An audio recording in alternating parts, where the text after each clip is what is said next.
कभी सोचा है कि कंप्यूटर इतने स्मार्ट कैसे हो रहे हैं? आपका फोन आपकी आवाज कैसे समझ लेता है, या नेटफ्लिक्स आपको पसंद आने वाली मूवीज कैसे सजेस्ट करता है?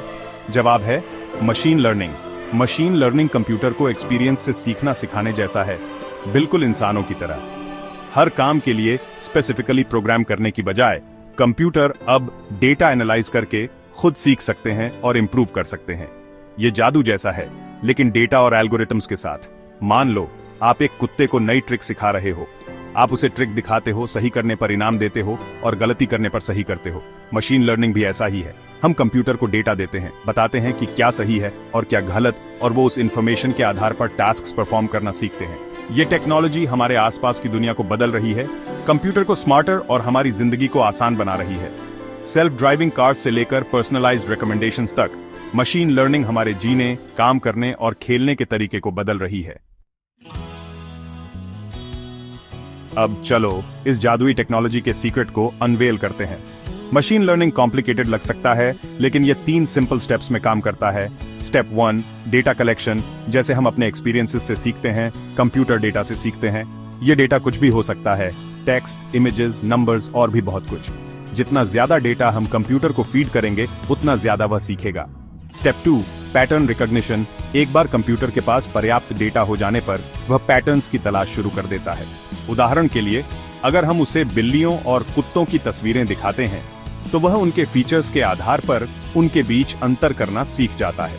Step 3, decision making. पैटर्न पहचानने के बाद कंप्यूटर इस नॉलेज का इस्तेमाल डिसीजंस लेने के लिए करता है। इसलिए जब आप उसे कोई नई तस्वीर दिखाते हैं, तो वह प्रिडिक्ट कर सकता है कि यह बिल्ली है या कुत्ता, जो उसने सीखा है उसके आधार पर। इसे केक बनाने जैसा समझो। आपको केक बनाने के लिए इंग्रेडिएंट्स, डेटा, एक रेसिपी, एल्गोरिथम और एक ओवन कंप्यूटर की जरूरत होती है। इसी तरह मशीन लर्निंग इंटेलिजेंट डिसीजंस लेने के लिए डेटा, एल्गोरिथम और कंप्यूटिंग पावर का यूज करता है। जैसे इंसान अलग अलग तरीकों से सीखते हैं, वैसे ही कंप्यूटर के भी अलग अलग लर्निंग स्टाइल्स होते हैं। मशीन लर्निंग के 3 मेन टाइप्स हैं। 1, सुपरवाइज्ड लर्निंग। ये एक टीचर के साथ सीखने जैसा है। हम कंप्यूटर को लेबल्ड डेटा देते हैं, मतलब हम उसे बताते हैं कि डेटा का ईच पीस क्या रिप्रेजेंट करता है। उदाहरण के लिए, हम उसे फलों की तस्वीरें दिखाते हैं और उन्हें सेब, केले या संतरे के रूप में लेबल करते हैं। फिर कंप्यूटर खुद इन फलों की पहचान करना सीख जाता है। 2, अनसुपरवाइज्ड लर्निंग। यह बिना टीचर के सीखने जैसा है। हम कंप्यूटर को अनलेबल्ड डेटा देते हैं और उसे खुद पैटर्न्स और रिलेशनशिप्स ढूंढने होते हैं। उदाहरण के लिए, यह सिमिलर कस्टमर्स को उनके परचेसिंग बिहेवियर के आधार पर ग्रुप कर सकता है। 3, रिइंफोर्समेंट लर्निंग। यह ट्रायल एंड एरर से सीखना है। कंप्यूटर एक एनवायरनमेंट के साथ इंटरैक्ट करके और सही एक्शंस के लिए रिवॉर्ड्स और गलत एक्शंस के लिए पेनल्टीज प्राप्त करके सीखता है। यह ट्रीट्स और डांट के साथ कुत्ते को ट्रेन करने जैसा है। मशीन लर्निंग का प्रत्येक टाइप अलग अलग पर्पसेस के लिए यूज किया जाता है और उसकी अपनी स्ट्रेंथ्स और वीकनेसेस होती हैं। हम उस प्रॉब्लम के आधार पर बेस्ट टाइप चुनते हैं जिसे हम सॉल्व करना चाहते हैं। कल्पना कीजिए कि आप एक बच्चे को पढ़ना सिखा रहे हैं। आप उसे लेटर्स दिखाते हैं और उनके नाम बताते हैं। फिर आप उसे वर्ड्स दिखाते हैं और उन्हें साउंड आउट करने में हेल्प करते हैं। यह सुपरवाइज्ड लर्निंग जैसा ही है। सुपरवाइज्ड लर्निंग में कंप्यूटर को लेबल्ड डेटा दिया जाता है, मतलब प्रत्येक डेटा पॉइंट को सही आंसर के साथ टैग किया जाता है। उदाहरण के लिए, अगर हम कंप्यूटर को हैंडरिटन डिजिट्स पहचानना सिखाना चाहते हैं, तो हम उसे हैंडरिटन डिजिट्स की हजारों इमेजेस दिखाते हैं। प्रत्येक पर सही अंक 0 से 9 तक लेबल्ड होता है। फिर कंप्यूटर इन लेबल्ड एग्जाम्पल्स का एनालिसिस करता है और उन पैटर्न्स को सीखता है जो प्रत्येक अंक को अलग करते हैं। पर्याप्त डेटा पर ट्रेनिंग के बाद यह नए हैंड रिटन डिजिट्स को एक्यूरेटली पहचान सकता है जिन्हें उसने पहले कभी नहीं देखा है। सुपरवाइज्ड लर्निंग का use spam detection, image classification और मेडिकल डायग्नोसिस जैसे विभिन्न एप्लीकेशंस में किया जाता है। उदाहरण के लिए, ईमेल प्रोवाइडर सुपरवाइज्ड लर्निंग का यूज स्पैम ईमेल्स की पहचान और फिल्टर करने के लिए करते हैं, जिससे हमारे इनबॉक्सेस अनचाहे मैसेजेस से क्लीन रहते हैं। Section 5, unsupervised learning hidden patterns खोजना। कल्पना कीजिए कि आपके पास अलग अलग रंग की कैंडीज से भरा एक जार है। आप उन्हें रंग के हिसाब से आसानी से सॉर्ट कर सकते हैं, भले ही किसी ने आपको यह न बताया हो कि प्रत्येक रंग को क्या कहा जाता है। अनसुपरवाइज्ड लर्निंग यही करता है। अनसुपरवाइज्ड लर्निंग में कंप्यूटर को अनलेबल्ड डेटा दिया जाता है, मतलब कोई प्री डिफाइंड कैटेगरीज या लेबल्स नहीं होते हैं। कंप्यूटर का काम डेटा में खुद पैटर्न्स और रिलेशनशिप्स खोजना है।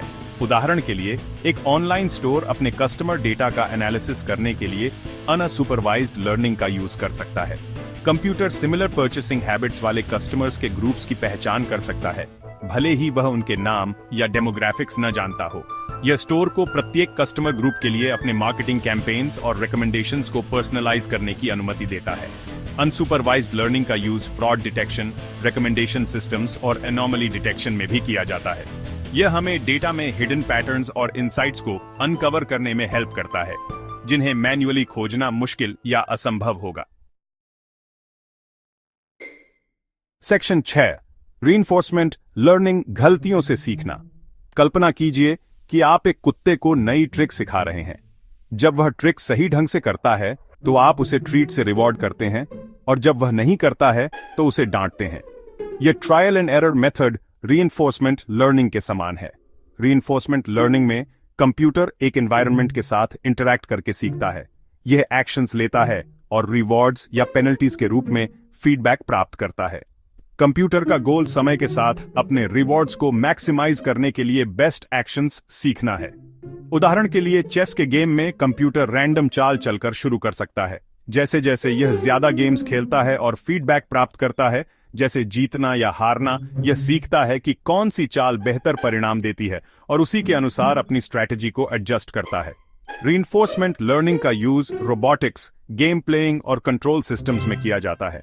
यह कंप्यूटर को कॉम्प्लेक्स टास्क्स सीखने और डायनामिक एनवायरनमेंट्स में डिसीजंस लेने की अनुमति देता है, बिना हर सिचुएशन के लिए एक्सप्लिसिट प्रोग्रामिंग के। सेक्शन 7, मशीन लर्निंग के एप्लीकेशंस। एक्शन में स्मार्ट कंप्यूटर्स। मशीन लर्निंग हर जगह है। यह ऐसा है जैसे इनविजिबल स्मार्ट असिस्टेंट्स हमारी डेली लाइव्स में हमारी हेल्प कर रहे हों। यहां कुछ कूल एग्जांपल्स दिए गए हैं। पहला, सिरी, अलेक्सा और गूगल असिस्टेंट जैसे वर्चुअल असिस्टेंट्स आपकी वॉइस कमांड्स को समझने, आपके क्वेश्चंस के आंसर देने और अलार्म सेट करने या म्यूजिक चलाने जैसे टास्क्स परफॉर्म करने के लिए मशीन लर्निंग का यूज करते हैं। दूसरा, नेटफ्लिक्स, स्पॉटिफाई और अमेज़न जैसे रिकमेंडेशन सिस्टम्स आपकी पास्ट प्रेफरेंसेस और ब्राउजिंग हिस्ट्री के आधार पर आपको पसंद आने वाली मूवीज, सॉन्ग्स और प्रोडक्ट्स रेकमेंड करने के लिए मशीन लर्निंग का यूज करते हैं। तीसरा, सेल्फ ड्राइविंग कार्स, टेस्ला जैसी कंपनियां ऑटोनोमसली ड्राइव करने के लिए कार्स को ट्रेन करने के लिए मशीन लर्निंग का यूज करती हैं। कार्स ड्राइविंग डेटा की वास्ट अमाउंट से सीखती हैं और अपने सराउंडिंग्स को परसीव करने और रियल टाइम में डिसीजंस लेने के लिए सेंसर्स का यूज करती हैं। चौथा, मेडिकल डायग्नोसिस, कैंसर जैसी बीमारियों का अर्ली स्टेज पर पता लगाने के लिए एक्स-रेज और एमआरआई स्कैन्स जैसी मेडिकल इमेजेस का एनालिसिस करने के लिए मशीन लर्निंग का यूज किया जाता है, जिससे डायग्नोसिस एक्यूरेसी और ट्रीटमेंट आउटकम्स में सुधार होता है। पांचवा, फ्रॉड डिटेक्शन। स्पेंडिंग पैटर्न्स का एनालिसिस करके और अनयूजुअल एक्टिविटीज की पहचान करके फ्रॉडुलेंट ट्रांजैक्शंस का पता लगाने के लिए बैंक और क्रेडिट कार्ड कंपनियां मशीन लर्निंग का यूज करती हैं। ये कुछ एग्जाम्पल्स हैं कि कैसे मशीन लर्निंग विभिन्न इंडस्ट्रीज को ट्रांसफॉर्म कर रहा है और हमारी लाइव्स को आसान, सुरक्षित और ज्यादा एंटरटेनिंग बना रहा है। सेक्शन 8, मशीन लर्निंग के फायदे और नुकसान। किसी भी पावरफुल टेक्नोलॉजी की तरह मशीन लर्निंग के अपने प्रोज और कॉन्स हैं। फायदे, ऑटोमेशन, इंप्रूव्ड एक्यूरेसी और पर्सनलाइजेशन। नुकसान, data bias, lack of transparency और जॉब डिस्प्लेसमेंट। रिस्पॉन्सिबल और एथिकल डेवलपमेंट जरूरी है। सेक्शन 9, कंक्लूजन, मशीन लर्निंग का भविष्य। मशीन लर्निंग एक रैपिडली इवॉल्विंग फील्ड है जिसमें अनगिनत इंडस्ट्रीज और हमारी लाइव्स के पहलुओं में रेवोल्यूशन लाने की क्षमता है। जैसे जैसे कंप्यूटर स्मार्टर और ज्यादा केपेबल होते जाएंगे, हम फ्यूचर में मशीन लर्निंग के और भी इनोवेटिव एप्लीकेशंस देखने की उम्मीद कर सकते हैं। पर्सनलाइज्ड मेडिसिन और स्मार्ट होम्स से लेकर एडवांस्ड रोबोटिक्स और स्पेस एक्सप्लोरेशन तक मशीन लर्निंग हमारी दुनिया को प्रोफाउंड वेज में शेप करता रहेगा। इस ट्रांसफॉर्मेटिव टेक्नोलॉजी के बारे में जानने और इसकी वास्ट पॉसिबिलिटीज को एक्सप्लोर करने का यह एक एक्साइटिंग टाइम है। यह समझकर कि मशीन लर्निंग कैसे काम करता है, इसके डिफरेंट टाइप्स और इसके फायदे और नुकसान, हम कॉम्प्लेक्स प्रॉब्लम्स को सॉल्व करने अपनी लाइव्स को इंप्रूव करने और सभी के लिए एक बेहतर फ्यूचर बनाने के लिए इसकी पावर का हार्नेस कर सकते हैं।